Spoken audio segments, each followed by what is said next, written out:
Hi, and welcome back, everyone, to Make Your Good Business Great. Today, I have Alison Bentley, beg your pardon, from Integrity and Values. And she is going to speak to us on a myriad of topics today, which is all about fine-tuning your business so that you also are compliant, have business growth, and will be moving in the right direction in 2017. So welcome, Alison. How are you? I'm wonderful, thank you. Thank Thanks you very much. It's wonderful for to being here. Now, Alison, can you tell us a little bit about integrity and values and your journey with them so far? Oh, absolutely. So, integrity and values and me. We're a 25-year-old business and we are a mid-tier business. We specialise in working with business owners, and particularly business owners who are growing their business through that period of growth when you're probably already quite successful. And what is it to push to that next level? Because that's what you keep doing when you're building a business. You're building something. And it takes new levels of leadership for you, and then you put people in behind you in your leadership team, and then they put people in behind them. So we work in the particular space of growing leadership and the behaviour that takes. So we'll have a little bit more about that, I'm sure, later. It's terrific, actually, because you're a little bit different from some of the other people that we've had on the summit that are more about businesses who are just starting. So that is one of the reasons why to have you on board, because there are different challenges at different growth cycles of your business and within the timeline of your business as well. Yes, and one of the aspects of being a business owner, when you get to a level where you've got a depth of people in the business and you've got a model that you've proven, that's like the first big thing, is to prove your model. That takes something. Yep. And then you can start investing differently in the business and in the people. And so we specialise in this area. We have been going we've got people running programs in this space in Sydney, Brisbane and Melbourne. And I've actually got a client over in Western Australia. So every month I have fun going over to Western Australia to work with a company that services the mining industry over there. Terrific. And so we'll go anywhere. Wherever, we'll go there. Beautiful. Think of us on board. And we have our own challenge. We're also in the same group, a mid-sized business, building out. Yeah. So that's... And I've been with the business 3.5 years. Yep.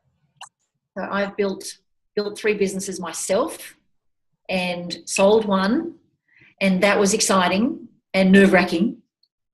And I've become a specialist in the marketing and strategy space. That was my career before I moved into this work in particularly what is it that has a person work and work effectively as a leader, versus what does it take to have the business work.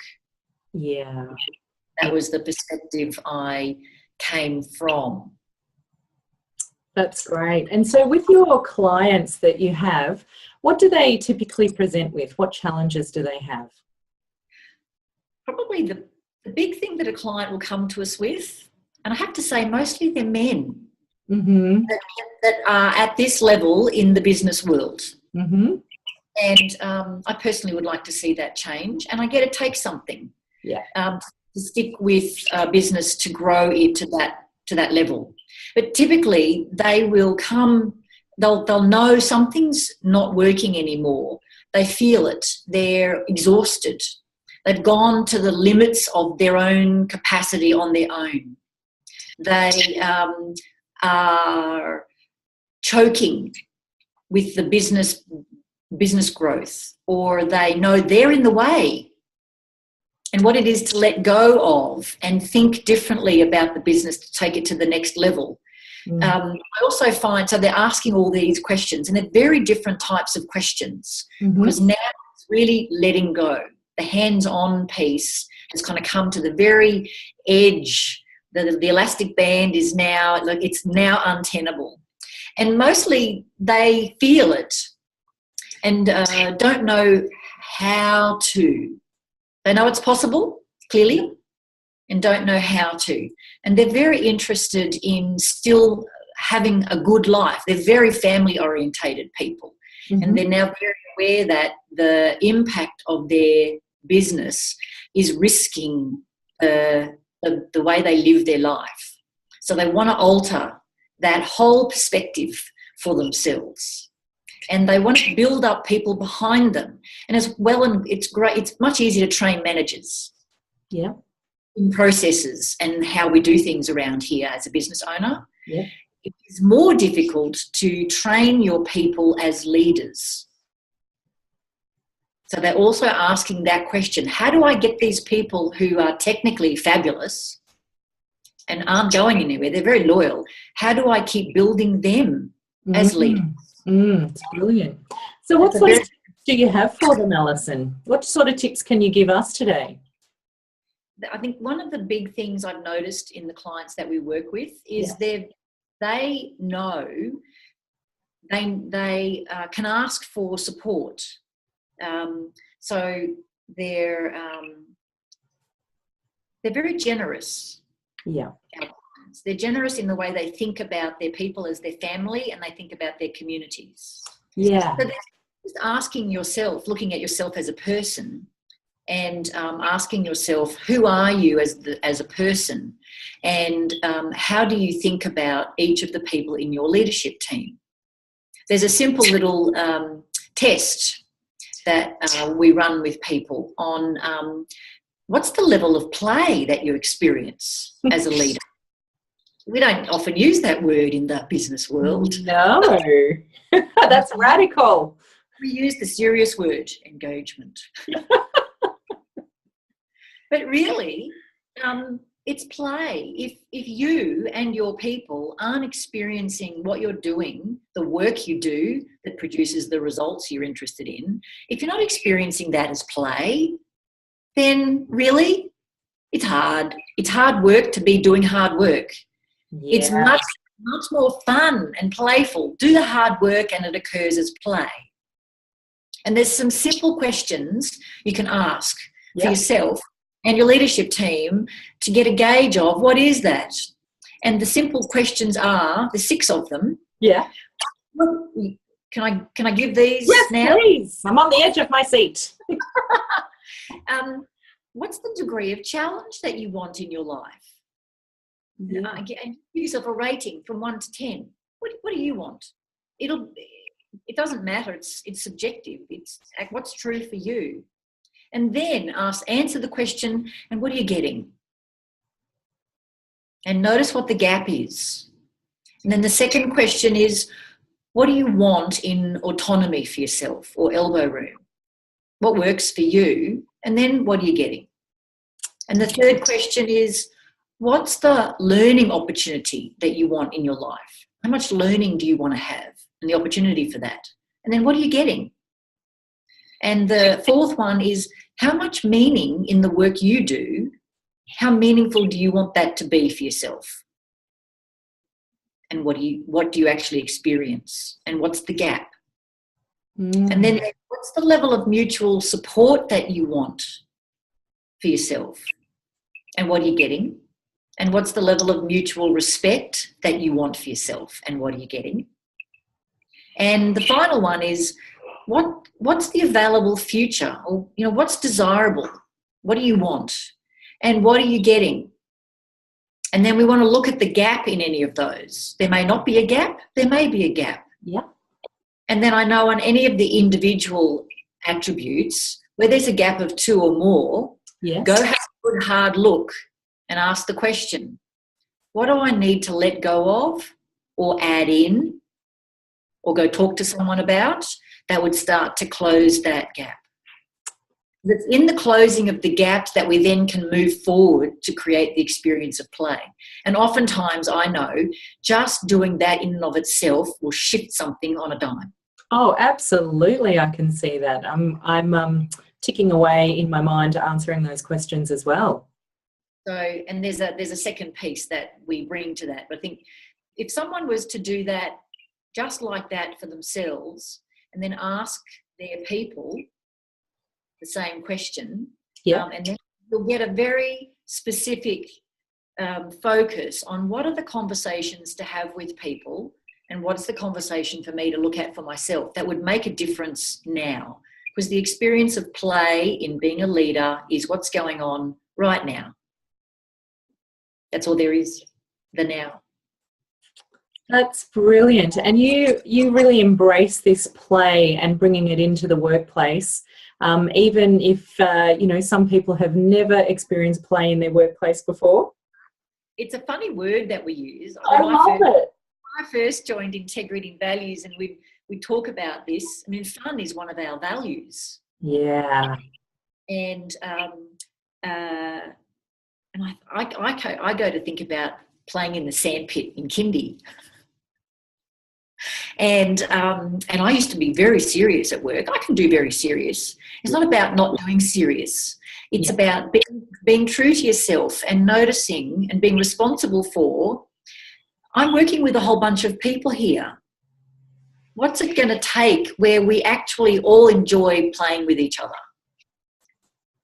Now, there's another conversation I bring into this as a distinction around this. Mm-hmm. I don't have to like everybody. I notice I get myself caught up. This is one of the traps in leadership, in wanting to be a leader, but then wanting to be liked, and they don't go together. Yeah. Yeah. So I'm playing in the sandpit. I like your Tonka trunk. We just go take it. That's actually a really good one for smaller businesses, or one or two, where there's been a really great, team for some years, and then bringing in more that sense of needing to be liked and yet needing to grow a business. As an owner in a business, listening for what's the impact I need to make here in the business that will have the results be produced, and letting go of, we have a human need or pull to be liked. And it's counterintuitive to what it is to actually be to develop the behaviours to lead. Yeah. And it's not about not being liked. Right, exactly. But it's about releasing the need for it. Yes. And going, what's the thing, the action to take that will actually move everybody forward? And some people will get off the truck and get out of the sandpit, and allow others to come in who actually want to add value in the sandpit. I can see that being one of those growth things, because all of our business is about personal growth as well as business growth. Being one of those aspects of growing as a person to grow your business. Yes. And most of the work that I do, and that we all do in Integrity and Values, is in this area of an individual's capacity to behave under increasing pressure. So as you build the business and take it to new levels, and you want to create challenging and pressure experiences for your leadership team to keep growing as well. Yep. And then how do you support them in their growth? Because it's only through growing all of the people that you then build the real support to actually run the business. You can put in all the investment in systems that you like. And one of our clients particularly said it very well. He put in a whole change in the business. Took 2 years to put in new systems, everything, rebuilt the whole process. And he was left with a group of very loyal people. There were half the people left at the end of 2 years than were there at the beginning. And he knew these were extremely loyal people. They were so invested in he described it as the ugly that everybody went through in making these changes. Yeah. Processes and all that capital investment and infrastructure investment. And he knew, however, they had all their hearts were in the right place, and they were totally on board for the vision of the business. They didn't have their own capacity, wasn't now at the same level that was required to actually run this new enterprise. And he knew they were there and they wanted to be part of having this thing actually work now. And for him to hold on to these people and acknowledge them, he needed to give them a way of growing as leaders. Mm-hmm. And he went out looking for an organisation, a provider as he called it, to work with. He knew it's not his gig. He wasn't good at it. He didn't want to do it, had no interest in it, and he couldn't anyway, even if he was honest with himself. Yeah. So he knew he needed to bring in an outside provider. So he went searching, and he sent his HR person to go do a bit of a hunt around for him. And we were in the short list of 4, and we were chosen. And we've been working now with him for 5 years as he keeps growing the business and growing his people. And his people love it because they're being invested in like nothing else. And his business is thriving, and he's clear that it's all in the language that people have. So they have an effective way of actually speaking to each other, where there's a forthrightness and an ability to hold people to account and to give really clear and clean feedback and to be effective and timely versus say nothing or, bang people over the head. Terrific. And so you go into the organisation and start to train the individuals to be more cohesive and as a team? Yes. Yeah. We do. And communication strategies as well, by the sound of it as well. Yes. So we have a whole methodology. We use it's a pedagogy, which comes from the education world, in creating a method with the content and the way it's all delivered to be most effective in teaching people new behaviours. And of course, behaviours are through experience. There's no point reading about it. You need to actually go do it. Yeah, that's right. That's right. Fail a few times. So if we had, a viewer at the moment who has, a team and is wanting to encourage, some people to step up and become leaders in the business, what would you say to them, Alison? So first thing I would say is well done in being willing to let go of something you clearly hold dear to yourself and put your attention over there on people in the business that you value and backing them to back themselves. Now that takes something. And then to stay with that, as they'll make mistakes. And for them to know that you have their back. So one of the biggest pieces in building team is building amongst everybody the experience of what is it to actually know that those people in my team have my back. And what does it look like for me to have theirs? And that's not common. We don't see it even out in the sports arena. There's everybody just wants to win the grand final for the sake of that grand final, and then they all disband. That's not, you can't map that onto the business world. Yeah, yeah. It makes me think of, a group of people years ago. I was in one of those MLMs, and their philosophy is always, and I really love it actually, is if the manager, the top person, makes the next person succeed, then they succeed themselves.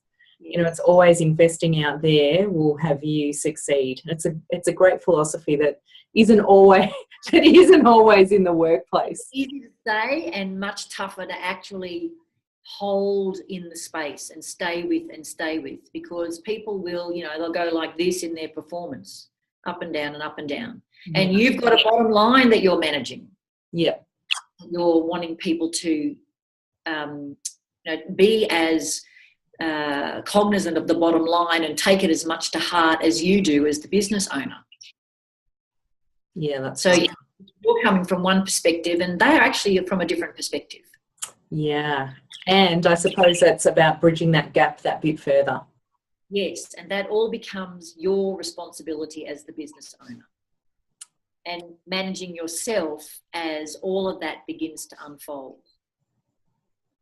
That takes courage, huge courage. So as the business owner. Yes. It's terrific that you see that. I can imagine you acknowledging your coachees a lot. I think business owners are more parodied than they are acknowledged for their contribution to society and the people who work in their businesses. Yeah.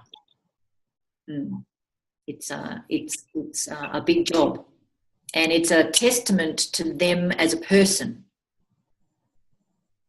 that they would keep going that far. It's very different to being a big business owner. Right. Yes, because you've still got a small team and you're working very intimately with everybody. Yes. And so what are some of those communication techniques that you teach the budding leaders? There's a wonderful model that we use. We call it taking responsibility. Yeah. And if we think about the water that we swim in is one of the things we notice is we buy lots of excuses. We are driven out there. I listen to young kids. I was out there with just listening out there in the world. We have a reason for everything not going the way we said it would. Yeah. There is always a reason. So the biggest thing a business owner can learn to catch for themselves is when they buy somebody else's excuse. Like if you think about your head of sales, your salesperson, or whoever runs the store, or whatever your structure is, yeah. and they're given a target of X widgets for the month. Yeah. And, and they'll come in at the end of the month with whatever they got. And if it's not what you said or what was agreed, then even when it's more, there'll be all sorts of reasons. How come? Because we had public holidays. It was over Easter, school holidays. So-and-so was off on leave in the team and I couldn't get backup. Yeah. Or that department or that supplier was late in this, that, or the other. So there's all of these reasons. We write reports with the stuff.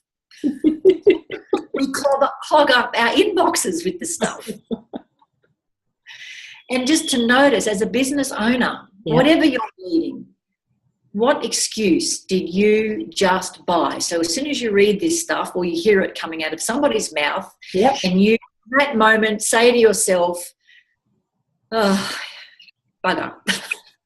Or you might go, oh, I feel sorry for you. Yeah. You might be internally really furious. How do I actually get them to just push harder and go over the top of all of this and just do the work? So there'll be all of this that goes on up here. But notice, you just bought it. And so how do you confront it, or how do you shift it and change it? So there's a good question. First of all, the individual needs to be clear they have a part in this. So there's a question to ask. When did you see this coming and then not do anything about it? You can't say to me that you waited till the end of the month and then found out and had no idea. Yeah. Like, no. Now you're trying to get me to buy your excuse. Just buy that one. No. It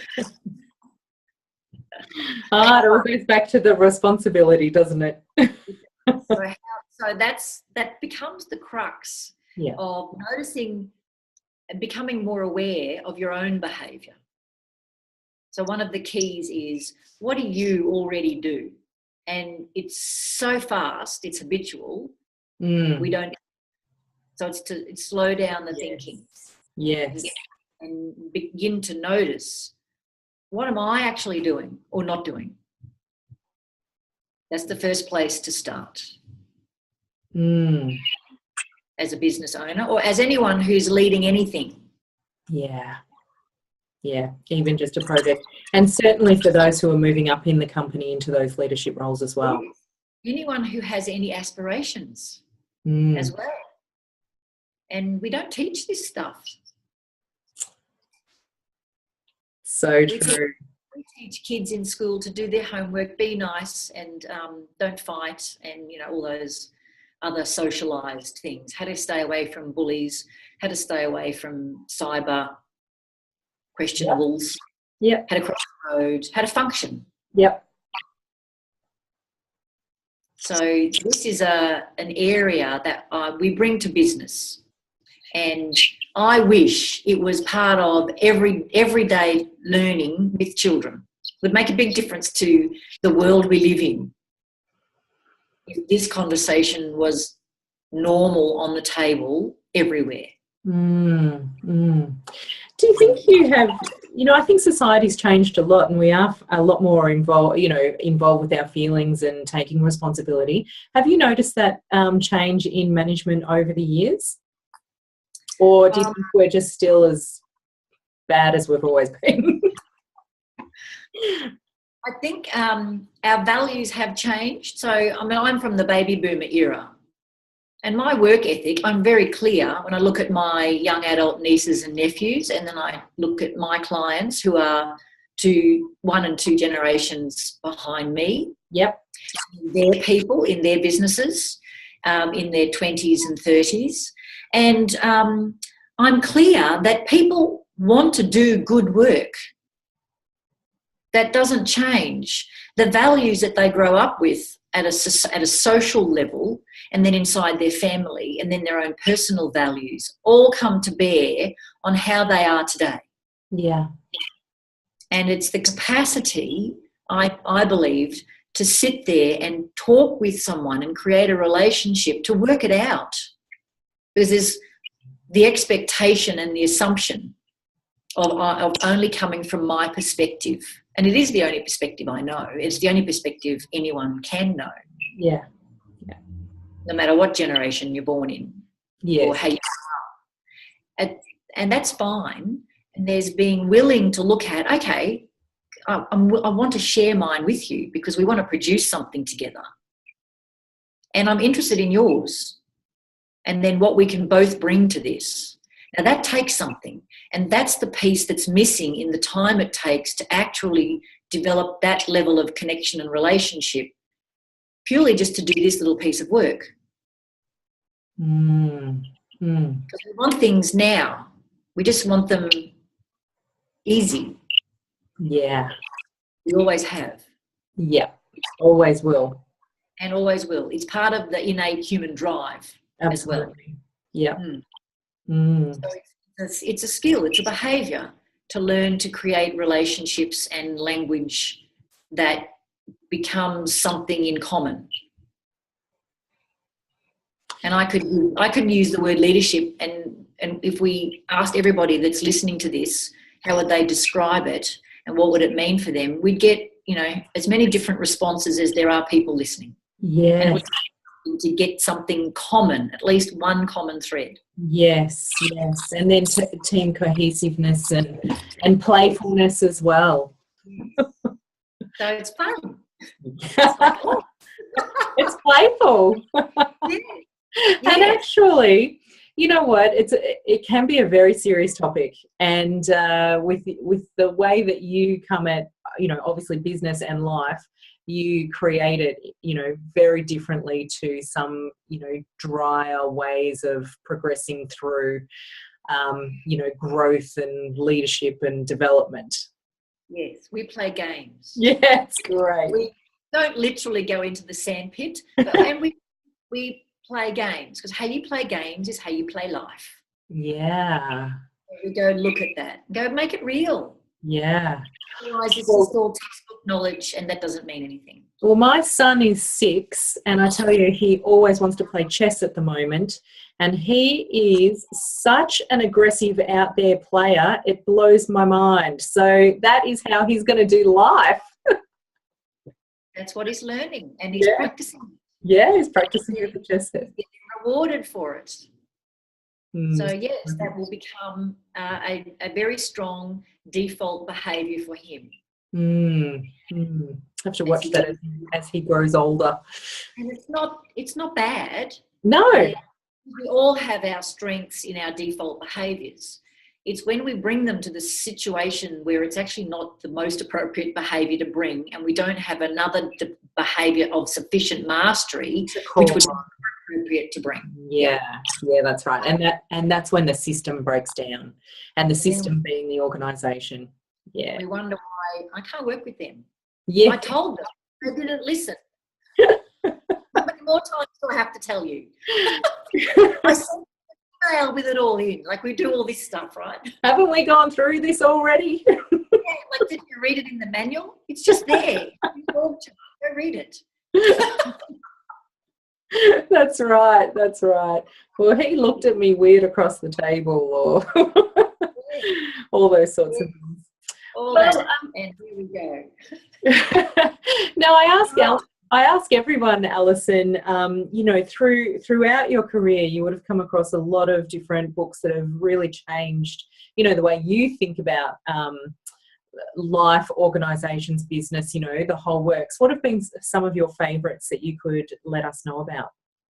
Oh, there's an author and a speaker at the moment. She's been around for about the last 5, 6 years. Brene Brown.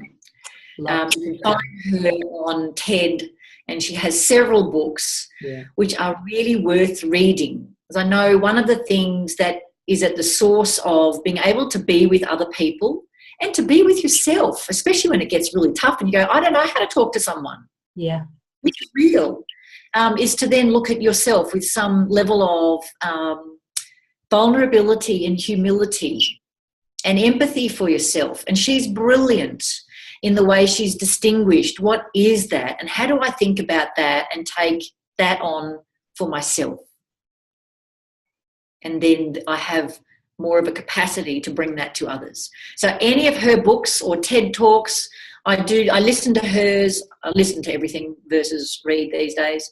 I go back to again and again, and I'm referring that to my clients and people that I meet regularly.